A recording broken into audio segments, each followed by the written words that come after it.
But if God got us, then we gon' be alright.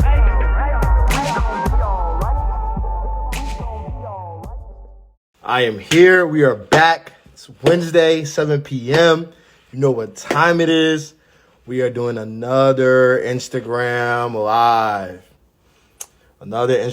Live. So before I invite our guest for today, you already know I got to let some people come in. Caitlin, you was not number one. So I don't know what's going on, but you're in the building. I respect it. So a couple housekeeping things before I bring Tiffany on. Number one, always got to show you my kick game. Kick game today. You already know. If you know, you know. Wasn't a big fan, but I'm going to go light today. Outside of that, I got one more announcement to make. You know, a couple of lives ago, there was some jokes about my haircut. Right? It was some jokes about my haircut. You know what I'm saying? Nobody was cutting me no slack, no quarantine slack. So I want to shout out my wife for, got a little shape up. I mean, you know, look nice to me. You know what I'm saying?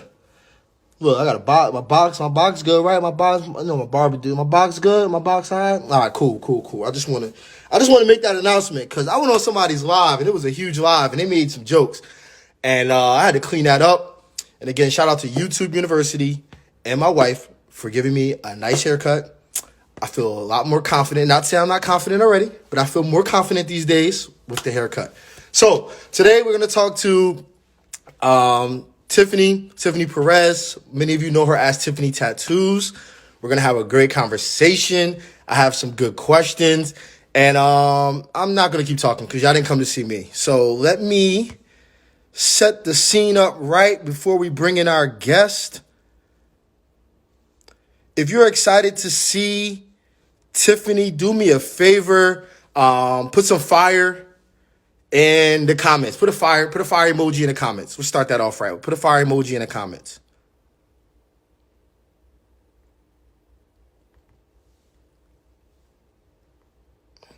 All right.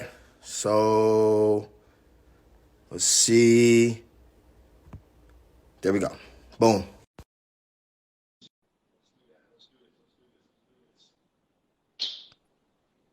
Hello.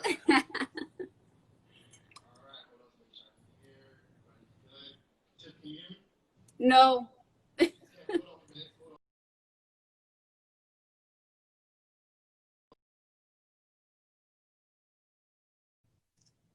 Me now. Yes, I can. All right, now we in the building. So Tiffany, thank you for coming first and foremost. Thank you for having me.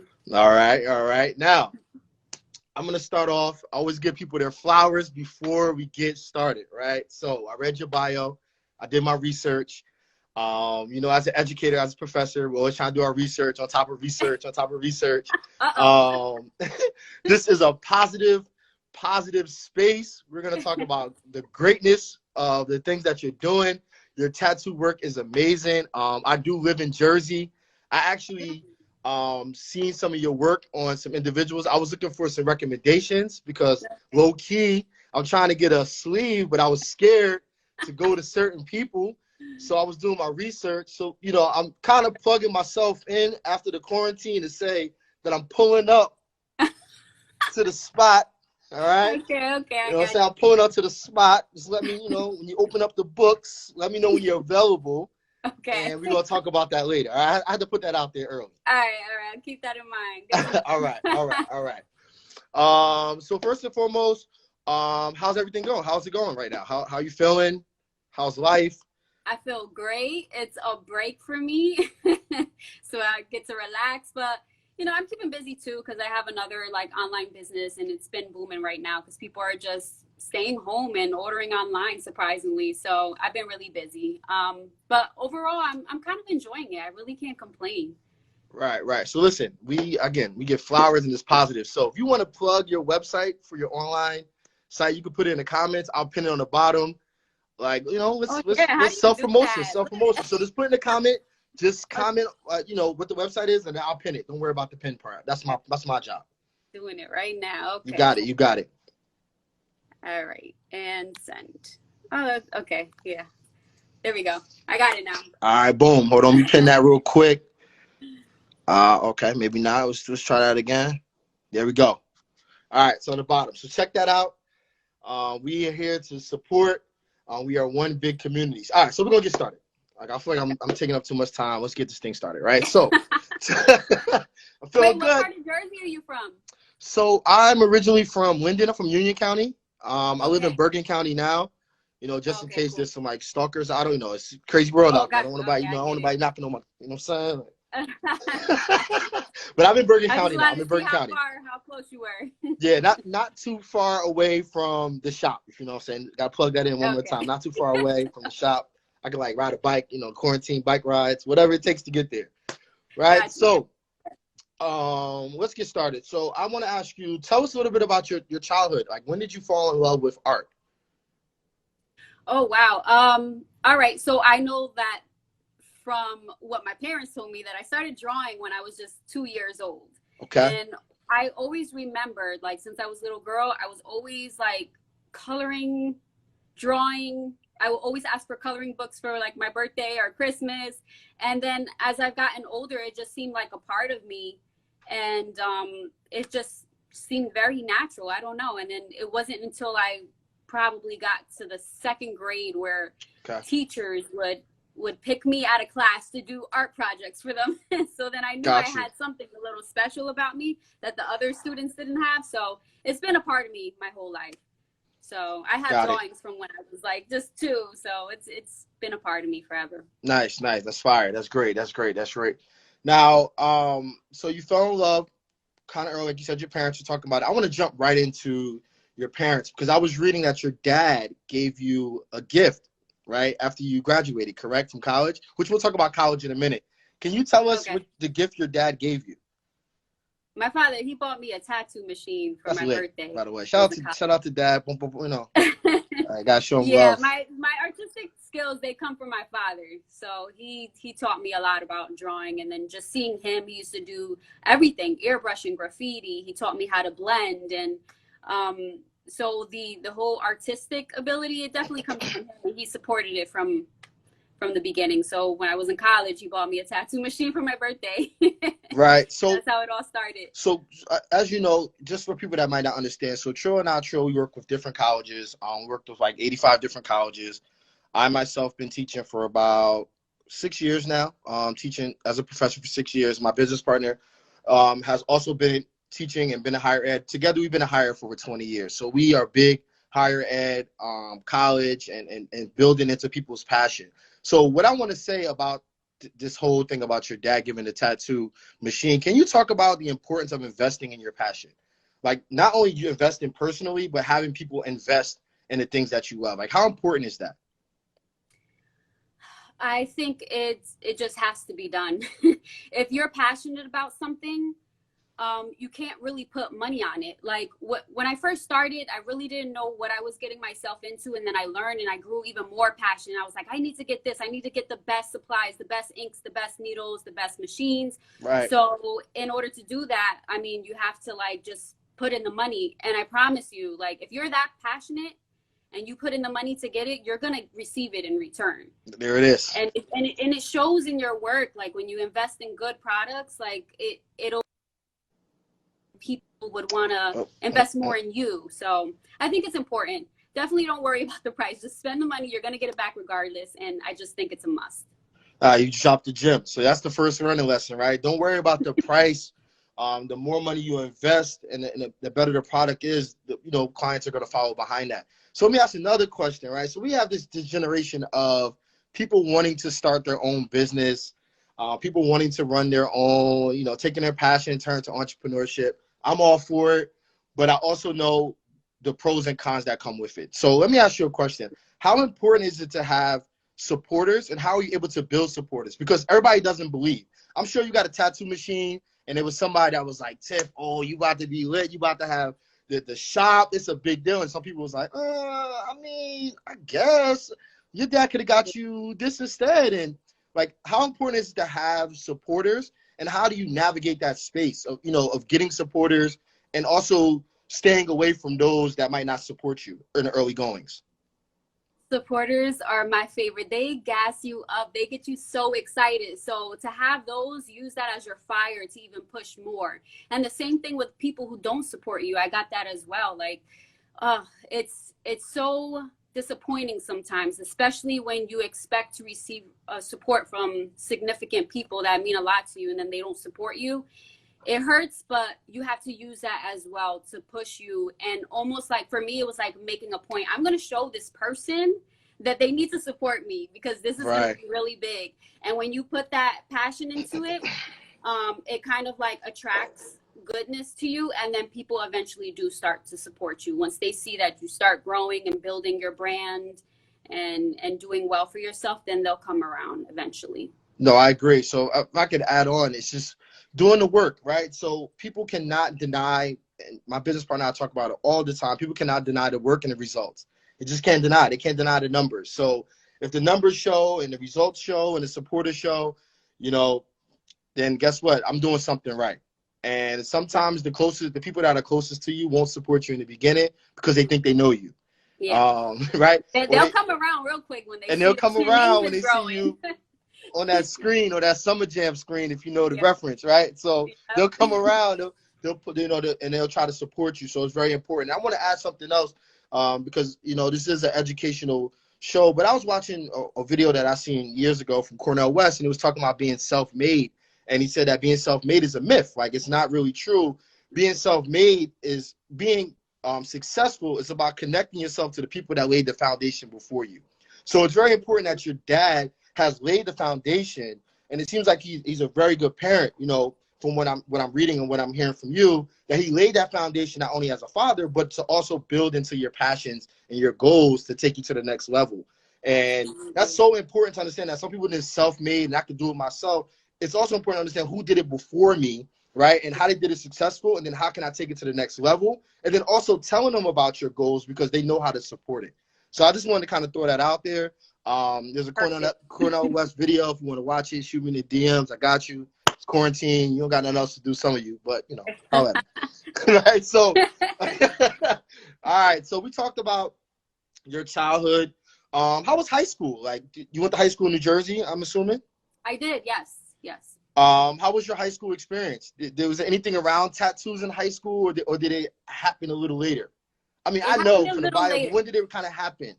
Okay, so in high school, I started drawing tattoos for people. Okay. That was the first thing. But in high school, I did a lot of things. I was airbrushing. I got introduced to airbrushing, so I was doing a lot of shirts. That's how I was making my little side hustle money.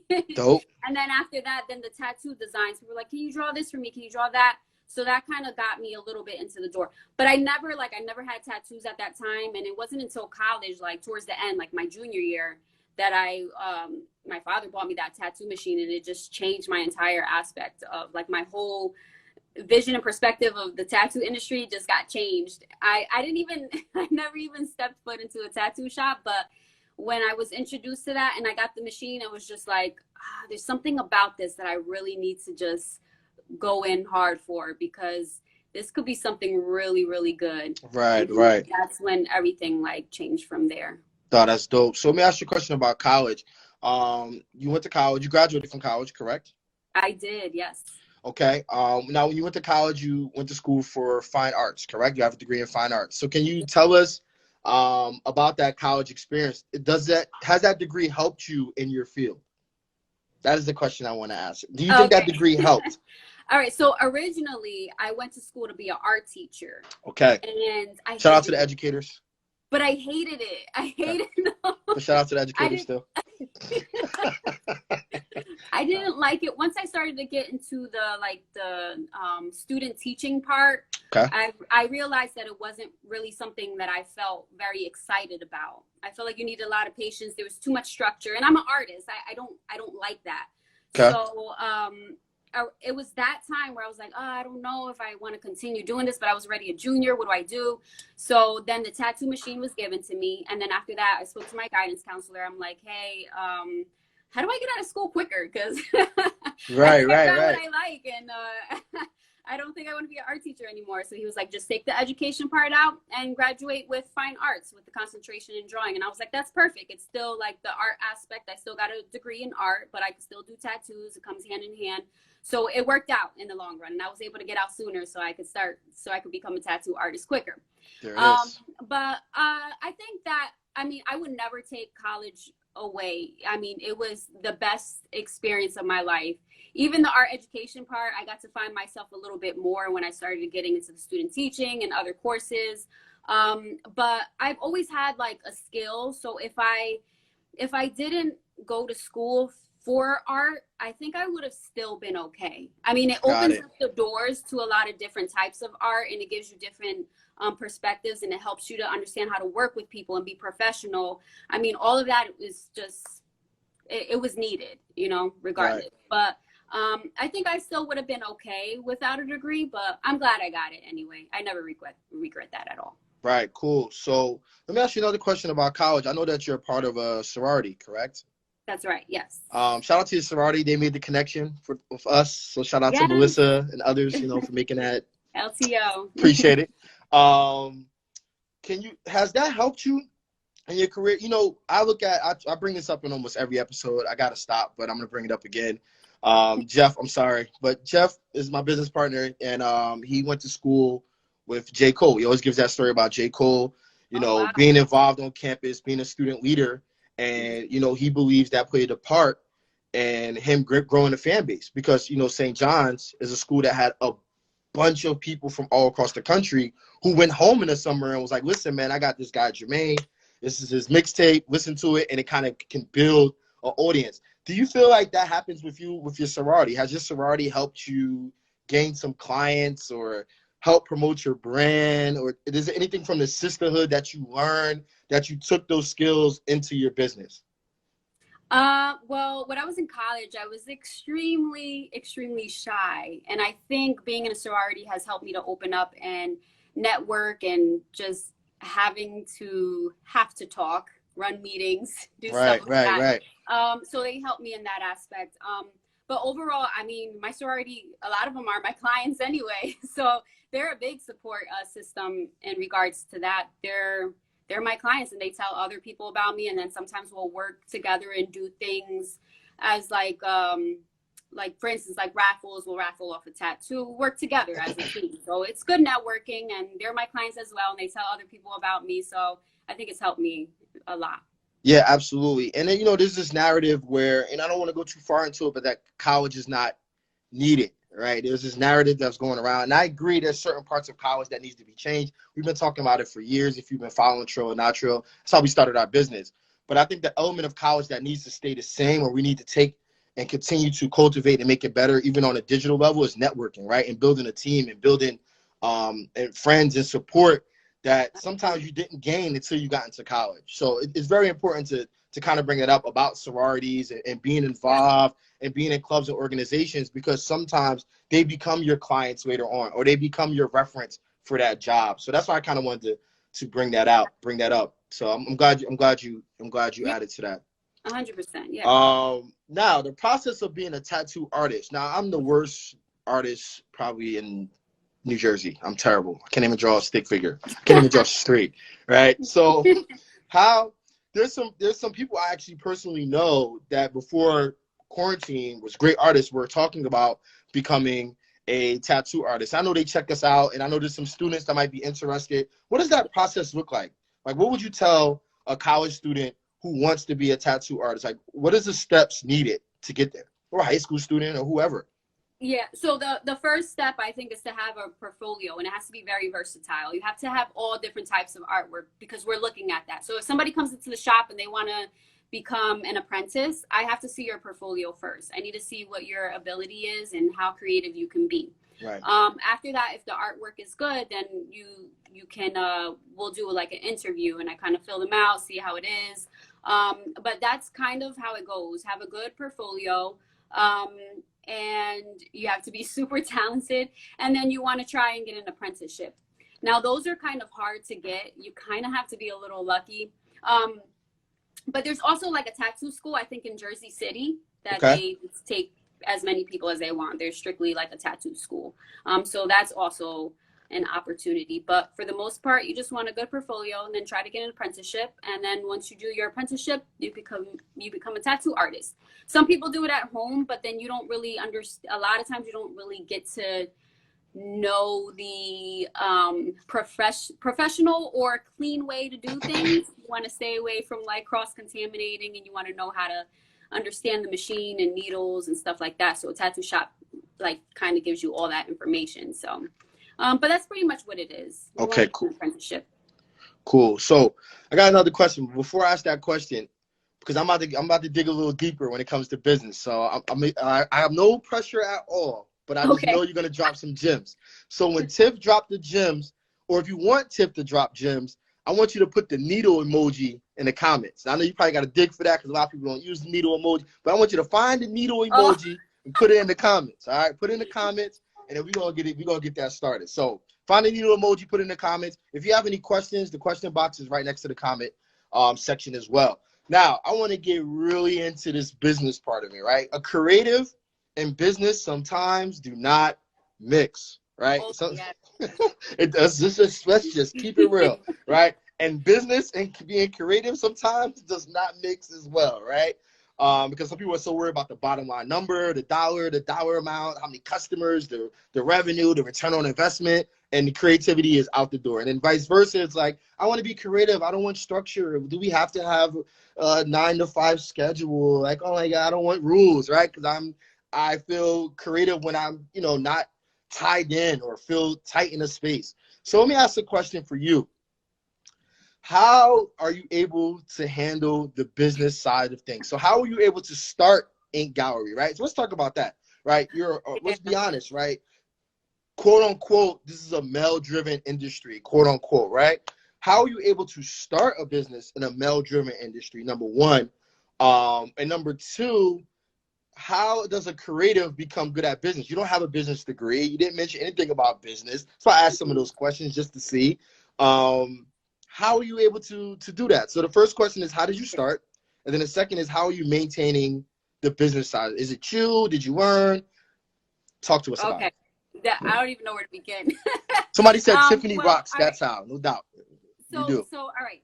So before I opened up a shop, I was working at a tattoo shop for a few years. Well, a lot of years. And then it just got to the point where I had to consider like just opening up my own, because you lose a lot of money working for someone else. And I was just like, I was already building a name for myself. So I'm like, okay, let me try opening up a shop. But it was so scary. It was a scary thing because I'm like, I do not like telling people what to do. I'm an artist. I don't know how I'm going to do this, but whatever. Right. Fear is what holds us back. So I just had to just get that out my head and just go for it. So I looked around, found a place. It was really difficult to open. They give you a really, really hard time. One of the hardest businesses to open for me, I believe, is like a tattoo shop, because I believe that. Make it like they don't want, a lot of towns don't want it. And there's some towns in Jersey that don't even allow tattoo. I was going to say that Jersey's a tough town. It's very strict. So hard. But anyway, yeah. Long story short, I ended up opening up this shop.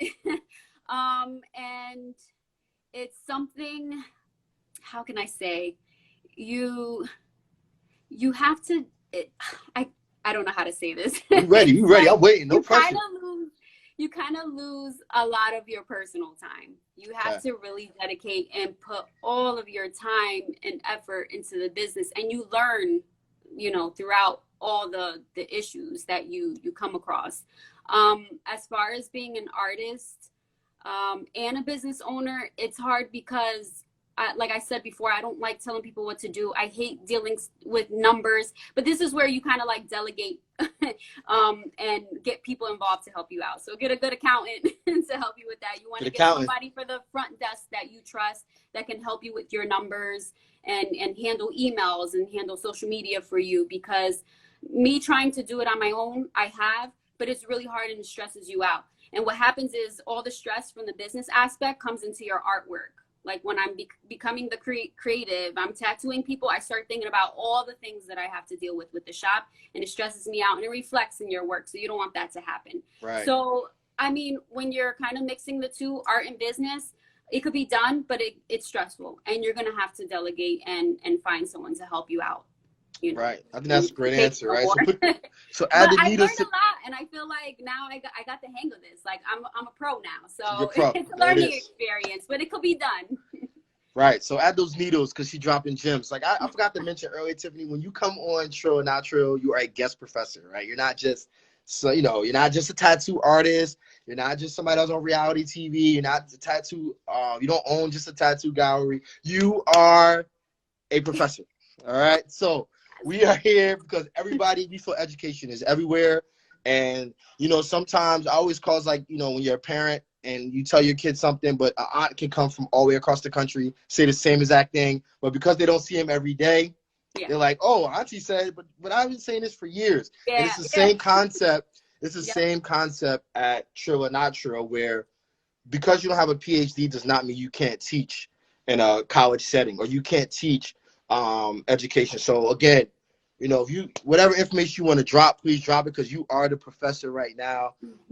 So shout out to that Professor Perez in the building, right? So really quick, we talked about the business tips, and just to kind of keep this on track from an educational standpoint, is really just being your authentic self, is understanding what you're good at, right? And continue to be good at it and continue to be an expert, and then find out what you're weak at and having other people fill that void, right? So if you're not an accountant, don't try to be an accountant and a tattoo artist. Don't try to be, do all the social media marketing and then also at the same time have to tattoo 5, keep at your craft, become great at your craft, and then starve your ego enough to say, all right, this is what I'm not good at, and I'm going to bring on a team. So that is a very, very good point of showcasing your authentic self. So I'm glad that you brought that up. So let's continue. Let's continue. So you talked about the process. You talked about the business tips. Can you tell us a business horror story? Something that happened bad, but you turned it good. It turned out to be okay. Or it was a learning lesson, because everything that's bad can always be a learning lesson as well. A bad, okay, maybe. All right, so when you have employees, that can get kind of crazy. Deal with a lot of different personalities, and and then one of my struggles is that I think because I'm a female and I'm not so mean as a boss, that people take advantage of that. So there's been times where I had employees, and one in particular where sometimes he wouldn't show up. I'll call him, he comes in late, nowhere to be found. There was just a lot of issues, and I would try to talk to him, in a calm manner, like, hey, you can't be doing that, whatever. He'll still continue to do it.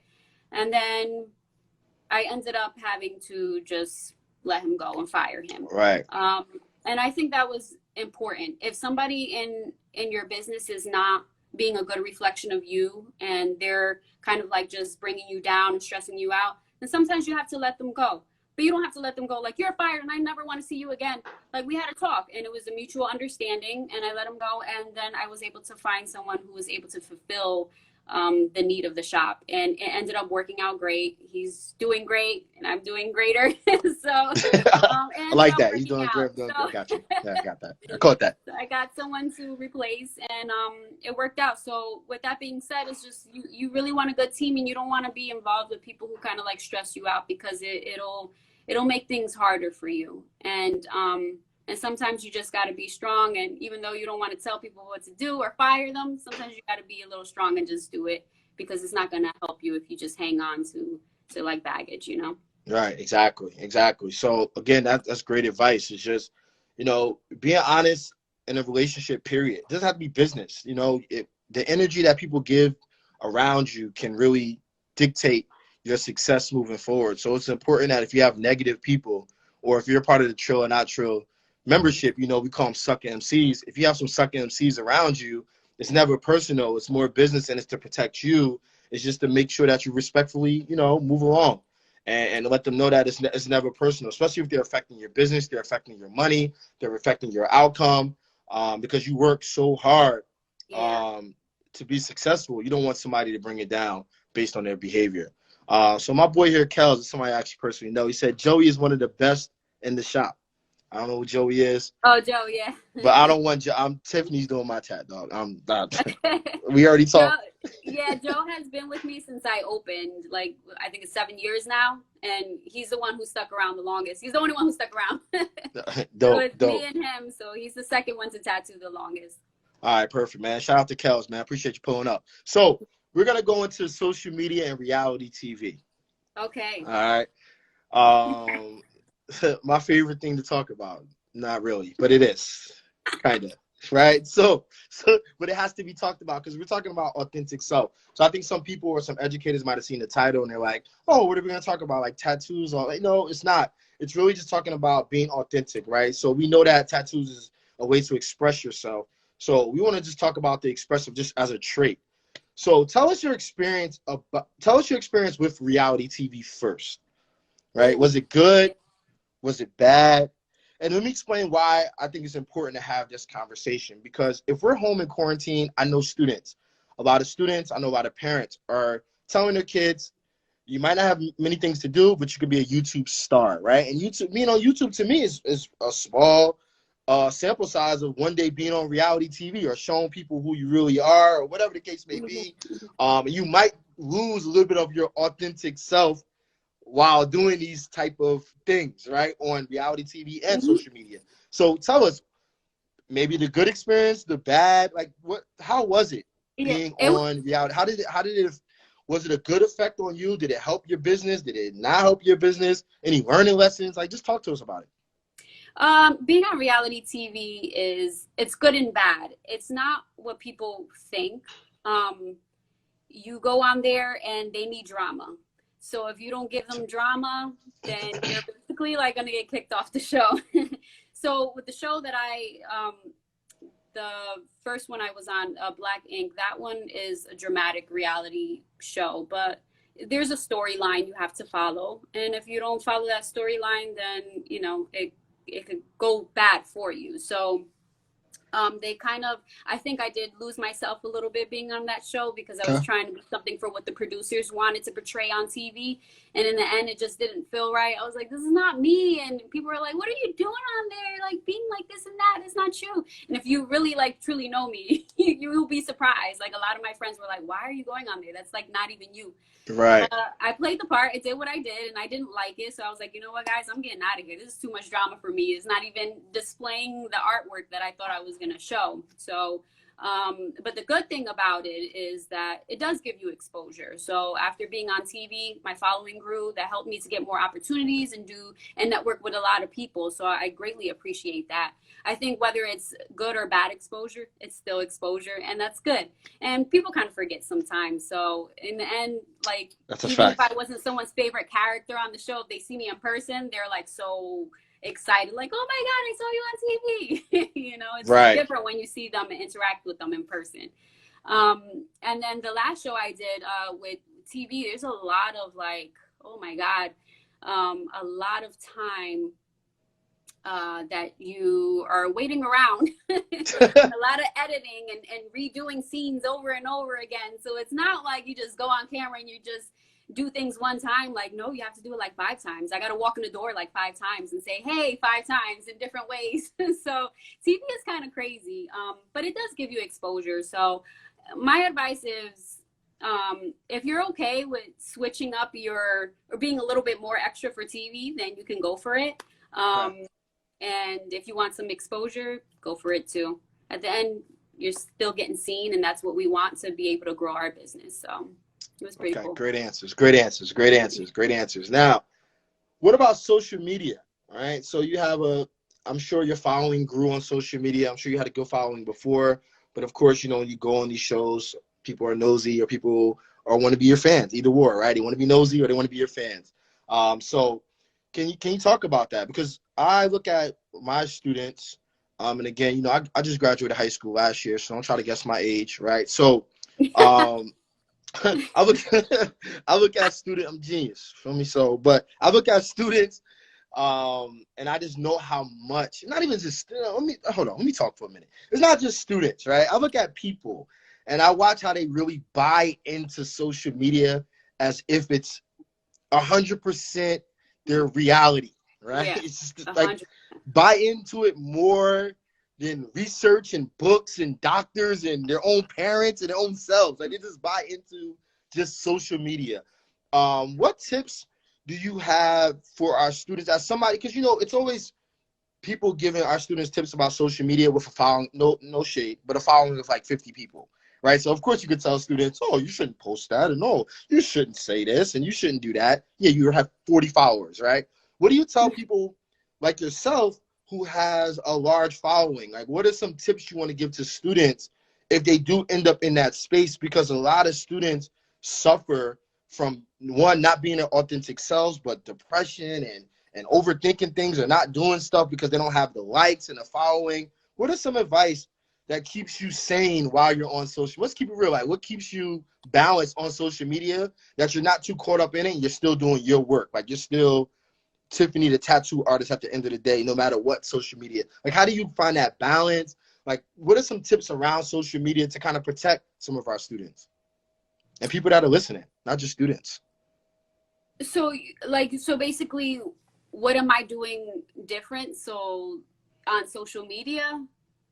Yeah, so my question is with the like, large following that I have. yeah, so like, how are you protecting like some of your, maybe in like your personal life? Or is there some things that you're just not posting? How are you able to, yeah, like how do you able to just navigate that space that is not consuming your entire life? Yeah, I think, well, when I did the TV thing and my social media started to grow, I dealt a lot with like, I guess you call them the haters, or people who just troll on your page and say really mean things. Like, I mean, I even got death threats and people going on my mother's page and starting. It was That's just ridiculous. So Twitter it's like, fingers. how do you separate yourself from that, right? Because it bothers you regardless. Like, Right. just ignore it, don't pay attention. But I'm like, but how is this person gonna say right, this? right. I'm the type of person, like, I have to say something. Like, I just can't keep quiet. I just feel like people are trying to constantly bully you, and then you're just sitting there twiddling your fingers and just being calm, like, I'll just let them say this to me. So what I've learned from it all is that if you get any type of negativity on your page, just block them. Don't even respond, so that you don't feed into the arguing, because it's just going to continue to get you mad, and then they're going to get the satisfaction that you're answering them. So I block them. And then as far as like posting, I just post what makes me happy. And I don't put too much. I don't think I put too much of my personal business out there. I kind of stick with my brand of tattooing and what I enjoy, fitness. Here and there, I'll put like motivational quotes, but I don't get too deep into like letting people see like personal things in my life, but enough so that people can get an idea of like how Tiffany is. Like, I don't think I put anything out there that's too provocative or comes off like just a mean person or anything like that. I think my page kind of shows who I am, and the thing is to just be honest and don't put things up that will give you like attention. A lot of girls do that. They want to just show more skin or do certain sexy poses on the beach to get more likes. But I don't know what that move was. It was like there's other cool things that you could put out there that people will like, tattoo artwork and drawings. Like I put that out there so that people can see something different. And I think just be real with yourself and put what you enjoy and what you like. And if somebody hates and says something crazy on your page, just block them. Right. That's a fact. It. That's a fact. And this is a good time now where you can, showcase some of your talents. People are home. People are on social media more. I have this mindset of, I think a lot of gatekeepers no longer exist, from a social media standpoint, an educational standpoint, business standpoint. It's like a master reset where there's so many different avenues and things that you can start to create. Now, I don't want to always just put a twist like you got to be out here working, you got to be grinding, because a lot of us have some personal things that were taken away from us from COVID, right? Whether it's people, whether it's our free time, whether it's our business, it's been rough. But at the same time, for some of my students that are graduating, that that you have this great work, or that you're able to do great things, there are a lot of people now on social media. So picking the right platform to be on, to showcase yourself is important. Following people, as I hate to use this term, but I'm going to use it, slide it in the DMs if you have to, because some of these people are responding. Like, I feel like There's CEOs that are responding. There's managers that are responding that you never could have got a chance to talk to them before. You know, I talked to somebody people are else. on their phones more than ever, so it's like Right. a perfect time to do what you got to do to make it. Right. Do what you got to do. And again, make sure you're doing it in an authentic way. So, you know, I put up a post yesterday, like pretty much 50% of like millennials and Gen Z, if you add them together, own at least one tattoo. So talk about the power of tattoos. Like, give us some good, because sometimes I know there's some people in here. Listen, I love you. It's from the bottom of my heart. I know there's some people here that are still judging tattoos as if it's 1965 or something, right? It's a prison thing. It's a gang, whatever, right? We know that it's socially accepted now. We waited till companies added people on commercials and movies for it to be socially accepted, which is another story within itself. So as things are becoming more socially accepted, I want to put a really positive, as we wrap up this interview, a positive spin on just the tattoo world, right? Talk about the community of the tattoo world. Is there a community that exists? Tell us the positives around that community, and let's start there. Like, is there a tattoo community? Because I feel like tattoo artists, let me just jump in really quick, right? I feel like tattoo artists have to have like a name, like Tiffany. It's like rapping. It's like Tiffany Tattooz, like Mike Ink. I don't know what my name would be because I can't draw, but I just feel like y'all got your own, not only your own names, but your own community. So let's talk about that. Are you a part of a larger tattoo community? Do you guys share ideas? Is it like a family? I mean, of course, it has good and bad, but is there? I mean, there's not like a tattoo club, but like you realize that because I started tattooing like, I don't know, 11, 12 years ago. Okay. And when I first started, like, to get a tattoo was like, oh, you can't get a job, you know? But now it's like everyone has a tattoo. Do you have a tattoo? I do. Okay. Everybody. Like, I don't know, not one person that doesn't have at least one. I don't like my tattoos. I just want you to know that. But that's a conversation for when I pull up. It's gotta go. It's gotta. Yeah. It's okay. It could be fixed. It could be covered. But now times have changed. You have all these tattoo shows. It's more accepted, and it's like if someone has a tattoo, it's like we're relating to each other more. We have something to talk about. Oh, where'd you get your tattoo done? You know, who do you go to? And it's just building this artsy, nice community of people who like to get tattooed. And I think it's like, I don't know, it's cool. And then with my clients, sorry, I was losing you a little bit there. With my clients,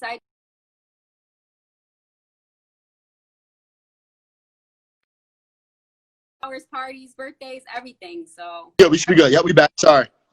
Oh, I lost you, right? Okay. No, I was just it's all right. It's all right. I'm sorry. With my clients, it's like we're really like a family now. Like, I get invited to baby showers, weddings, and it's just like everyone that I tattoo, we just get closer during that time of like doing the tattoo. It's like ink therapy. You're sitting there getting ink, but you're still talking about and developing relationships with your clients. So it just continues to grow and grow and grow, and it does feel like a family. Ink therapy. We're gonna that's a topic real quick. Ink therapy. Can you tell us a story where you feel like you provided that ink therapy? Like somebody might have walked in, they wanted something to represent maybe their grandmother, their aunt, or a friend. Can you tell us about one of those moments of somebody sometimes I think people have this concept of just like, oh, they got a tattoo because it's fun and they just want to be radical, but there's stories behind tattoos, right? It's ways to express themselves. It's also ways to start conversations, and some people are shy, and tattoos can open a conversation up that they didn't know how to open that conversation. So let's talk about that, like art, tattoo therapy. I think that is so dope. Like, let's elaborate on that. So like, is there a story where somebody got a tattoo that you just remember and you was like, man, I love what I do. Like, I love being an artist based on that tattoo or experience.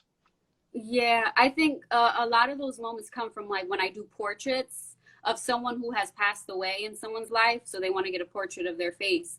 And in that time of the tattoo, I mean, I get into these deep conversations. I find out everything, like how their relationship was, what happened, how they passed. And it's just such a deep conversation and very meaningful to me because I lost one of my aunts a few years back from a murder. She Wow, was sorry to murdered hear in that. her house. Yeah. And so when I do these portraits and I find out what happens, I'm able to just instantly connect with people and understand and have sympathy, and I'm very empathetic with stuff like that. So when I do these portraits, I love those. It's ink therapy for me and for them to talk about it, and they feel comfortable because they could sense that I understand it. And then when the tattoo is done and you see their emotion, a lot of people cry. I mean, it just like warms my heart. Like, wow, I did something beautiful, and this is why I love doing what I do.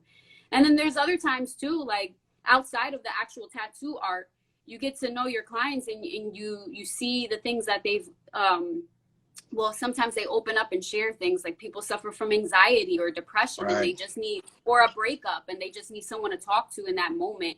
And it's just like, that's why I call it ink therapy, because I get to talk to them. I understand it. They get to talk to me. I get advice. So it's so beautiful. I think that's probably one of my favorite things about tattooing. That's dope.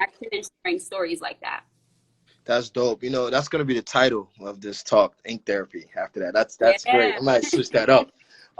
So I want to talk again for a minute, because, you know, very similar at Trill and Not Trill, we wear kicks to work. So I'm a sneakerhead. Jeff's a sneakerhead. I don't like to say how many pair of sneakers I got, because I don't want to get in. Yeah, I don't want. I'm trying to be good in the house, but I you know, I own a lot of pair of sneakers, and one of the ways we connected with students was through sneakers, right? So, you know, some of the students that we maybe never connect with at a college before would literally pull up and be like, yo, you got the T Scotts on? I'm like, yeah, I do. Thanks. You know what I'm saying? Now, did you go to class earlier? You know what I'm saying? Or did you come to my class? Did you do your homework? I mean, we can talk about T Scotts in class. So I think it's very important to talk about how to remain your authentic self. So not only, so we have this book coming out, and we have this motto we realize, we wear kicks to work. And we talk about, you know, employees having tattoos and ways that they express themselves, where it's bright colors. So I'm speaking right now to the directors and vice presidents and presidents of schools to say, we just gave you a lesson on ink therapy, right? And a lot of times these tattoos are not just about being the coolest one in the room. These tattoos have stories that can potentially connect you with your employees, right? So just think about that. The next time you want to judge somebody, maybe sit back and say, hey, can you tell us maybe a story about your tattoos? Or, hey, and say it in an authentic place too, because I know some people get, right? I want you to be in an authentic space and say, hey, you know, what made you get that tattoo? Like, is there a story behind that? And you never know how you can connect with somebody and just accepting them in this space. So just like we wear kicks to work, and I'm not gonna lie to you, I did it slow, right? So I used to wear Stan Smiths first. I was like, Stan Smiths, kind of, you know, I can get away with that. Then I slowly, then a student made a comment and was like, Stan Smiths, hey, all right. And then the next day, I had to pull up. I was like, all right, let me get my OG 10s from the original OG 10s from 98. You know what I'm saying? I pulled them on. I was like, hey, guys, so today's class that I have OG 10s on, and did you do your homework? You know what I'm saying? So it's really cool to not only, I mean, it's always cool to flex a little bit, but it's really cool not only to just flex a little bit, but to connect with our students. And I think companies and people are starting to understand that a little too late, especially colleges, right? It was this disconnect of the top to the bottom. And at the end of the day, the students, just like your tattoo clients, are your consumers. And if your consumers are not happy or don't feel connected, they'll never come back to your tattoo shop, as you know. That's so right. The fact that you're sharing these stories and you're being empathetic, I'm glad you brought that up, because this is a lesson in ink therapy, not only for me, not only for the people that are listening, but for the presidents and the companies that are going to listen in to this interview and understand that we all are educators, right? And that's why I called you a professor, because you just dropped some knowledge. All right, so I appreciate that. Just want to put that out there. I had to say that. I had to get off my chest. All right, so we have about 10 more minutes, but I'm gonna wrap up because I don't like to hold people long, whether it's quarantine or not. I know people got things to do. So there's two things I want to ask. First and foremost, this is your time, right? So what's next? What's next for? No, actually, I got one more question before that. How many people, or do you know how many tattoos you have done since day one? Do you have a count? Thousands. Thousands. How many customers do you have a count? How many customers? Yeah. That I have thousands. I mean, honestly, like I feel like 90% of my clients all come back, like even from the beginning, like when I first started. Right. So that's, you think about if I were to tattoo someone every single day for 12 years, that's a lot. I mean, Sundays I don't work, but I tattoo between 1 to 2 people every day, but Sundays. And I mean, I think that's a lot of people. Yeah, I got quarantine brain. I know lost somebody's track. like, you good at math. Do it. I'm not doing it right now. I'm home and I don't feel like I couldn't it. tell you. So don't ask me in the comments to do the math. I'm not doing the math. All right. I'm not. Sorry. When he's not doing the math today. But that's a lot of people. We know that, right? It's a lot of people. Yeah. Who was your favorite celebrity client? Favorite. Ooh. Or favorite piece, maybe. Either or. Like your favorite celebrity piece client? Or a celebrity client.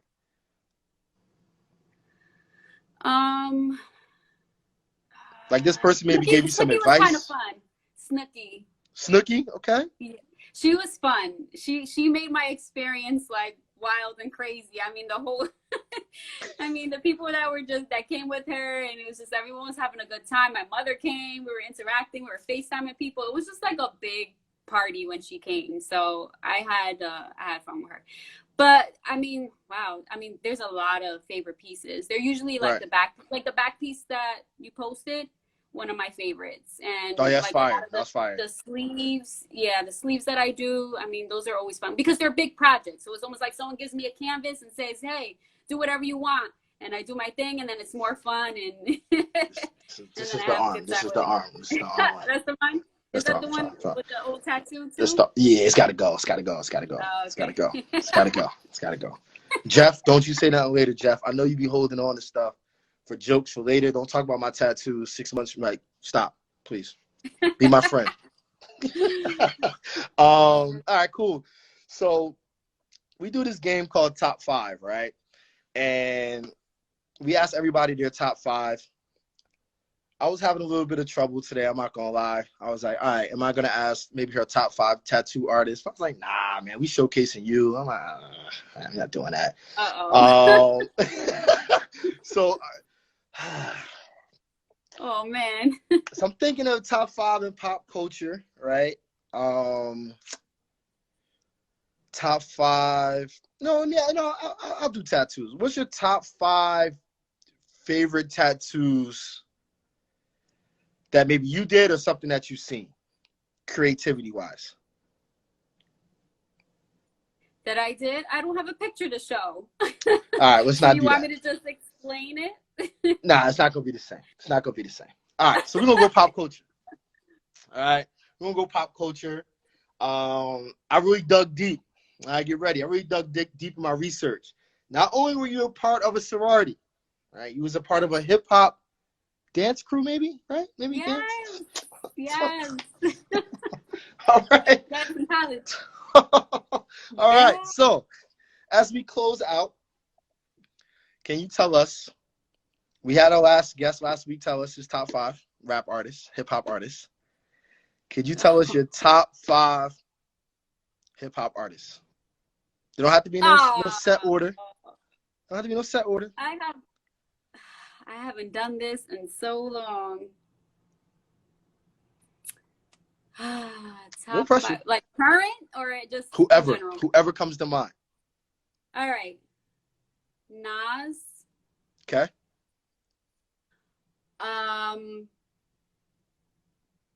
Wait, I'm just thinking. I'm sorry. Okay. No rush. I gotta go through my playlist.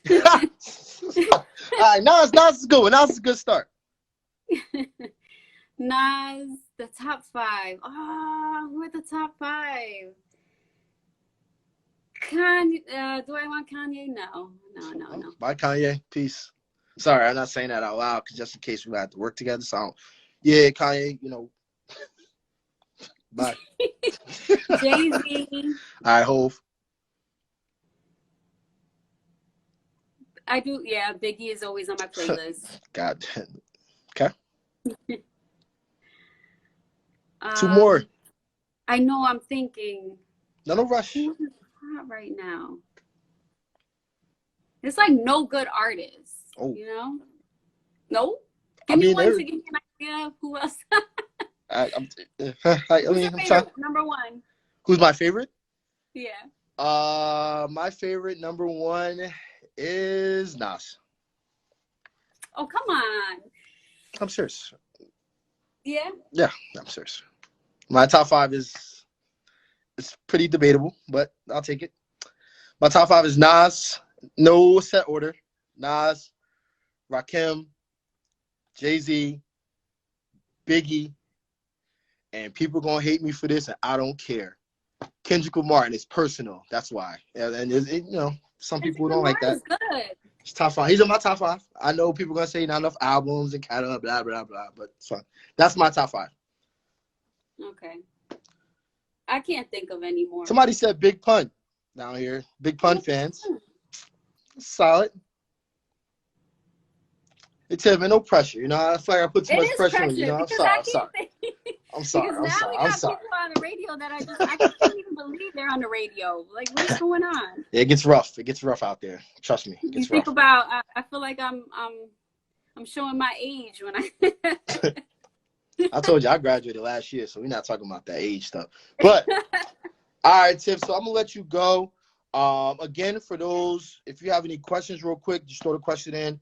But you see the website on the bottom. If you want to shout that out one more time, just for people that might have came in late, just let them know. Wait, this is the website for my other business. Okay, but if they were looking to get tattoos, you just go to tiffanytattooz.com. Can I link that there? Can I? Yeah, it will just move the other one.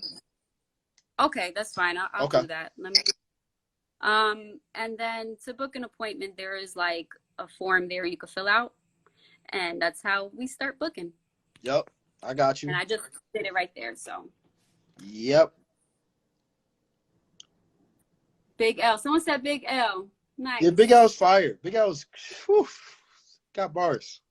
I mean, I say that lightly, but he got real bars. But Big L, the sample size. I know they're gonna say Kendrick Lamar, but the sample size for Big L wasn't enough.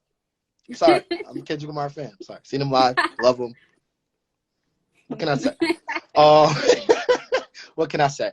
All right, Tiff. So thank you again for coming on. We appreciate you.